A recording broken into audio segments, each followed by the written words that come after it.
Hello बच्चों, let's read the question. The question says assertion emphysema is the permanent abnormal inflation of air spaces of terminal bronchioles or alveolar sacs. Reason destruction of pulmonary tissue, especially alveolar septa and flattening of alveolar ducts occur in emphysema. तो हमें question के अंदर क्या given है? Question के अंदर given है हमें असर्शन और रीजन, और हमें चेक करना है इसके अंदर से कि दोनों स्टेटमेंट करेक्ट है या फिर नहीं, और जो रीजन गिवन है वो हमारी असर्शन का करेक्ट एक्सप्लेनेशन है या फिर नहीं. So now let's start the question. सबसे पहले हम क्वेश्चन को सॉल्व करने का की कांसेप्ट देखेंगे. की कांसेप्ट क्या है कि हमें पता होना चाहिए एम्फाइसीमा क्या होता है और इसका हमें कॉजेस पता होने चाहिए. कॉजेस भी हमें इसके पता होना चाहिए, तब हम क्वेश्चन को इजीली सॉल्व कर लेंगे. तो अगर एम्फाइसीमा की बात करें तो ये एक रेस्पिरेटरी डिसऑर्डर है. This is an respiratory disorder. इसके अंदर क्या होता है, जो हमारी लंग है, दिस इज लंग. अगर हम एक डायग्रामेटिक रिप्रेजेंटेशन करें, ये हमारे दोनों लंग है और ये क्या है, हमारे ब्रोंकियलिस है. This is bronchioles. ये हमारी डिवाइडेड है, ऐसे ही डिवाइडेड होती है हमारी, और ये क्या आगे जाते जाते इनके अंदर ब्रांचिंग इंक्रीज होती गई और ये कंटिन्यू करती गई प्राइमरी से टर्शियरी, टर्शियरी से क्वाटरनरी, ऐसे ये सारी यहाँ पे ब्रांचिंग है. और यहाँ पे एल्वोलर सेक्स प्रेजेंट है. These are alveolar sacs. ये सारे के सारे बलून लाइक स्ट्रक्चर होते हैं. तो एम्फाइसीमा के अंदर क्या होता है कि ये जो एल्वोलर सैक है, ये दिस एल्वोलर सैक, दिस, ये क्या हो जाते हैं, फ्लैटन हो जाते हैं. वैसे इनको कैसा होना चाहिए, अगर नॉर्मल कंडीशन के अंदर बात करें तो एल्वोलर सैक होते हैं बलून शेप, बलून के जैसे होते हैं, राइट.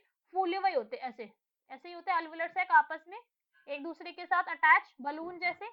बट अगर हमें डिजीज हो जाए, डिजीज में डिसऑर्डर हो जाए, तो डिसऑर्डर कंडीशन के अंदर ये क्या होगा, कंडीशन के अंदर जो ये एल्वोलर सैक है ये ऐसे हो जाएंगे, फ्लैटेंड, चपटे हो जाएंगे, राइट. बलून ना जैसे रहकर ये हो जाएंगे हमारे चपटे हो गए, हमारे फ्लैट हो गए नेचर के अंदर.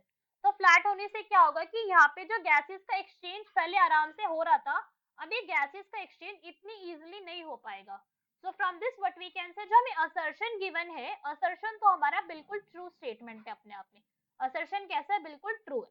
अब हम रीजन रीड करते हैं. रीजन हमें क्या दे रखा है इसका, destruction of pulmonary tissue, especially alveolar septa and flattening of alveolar ducts occur in emphysema. हाँ, यही हो रहा है emphysema के अंदर. तो क्या है, रीजन भी हमारा ट्रू है.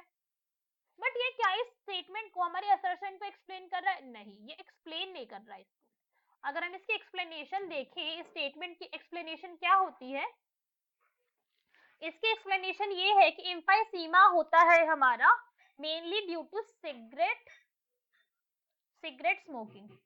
जब हम क्या करते हैं, स्मोकिंग ज्यादा अमाउंट के अंदर की जाती है तो एम्फाइसीमा जो है हमारा कॉज हो जाता है. एम्फाइसीमा के अंदर क्या होता है, जो हमारे एल्वेलर सैक है, दिस एल्वेलर सैक, ये लूज कर देते हैं अपनी, lose their elasticity, their elasticity, ये अपनी इलास्टिसिटी लूज कर देते हैं. इलास्टिसिटी लूज करने से क्या होगा, जब पहले बलून की तरीके से फ्लेटन इन्फ्लेटन हो रहे थे, बलून का यही काम होता है, क्या हो जाता है, ये फूल जाते हैं और फिर एकदम से श्रिंक कर जाता है. तो अभी ऐसे नहीं कर पा रहे, ये परमानेंटली फ्लैट कंडीशन के अंदर ही आ गए हैं. तो हम क्या कह सकते हैं, रीजन हमारा क्या है, ट्रू है, बट करेक्ट एक्सप्लेनेशन नहीं है असर्शन की. So our option number B, if both assertion and reason are true, but reason is not the correct explanation of assertion, is our correct answer. Hope you understood it well. Best of luck. Thank you.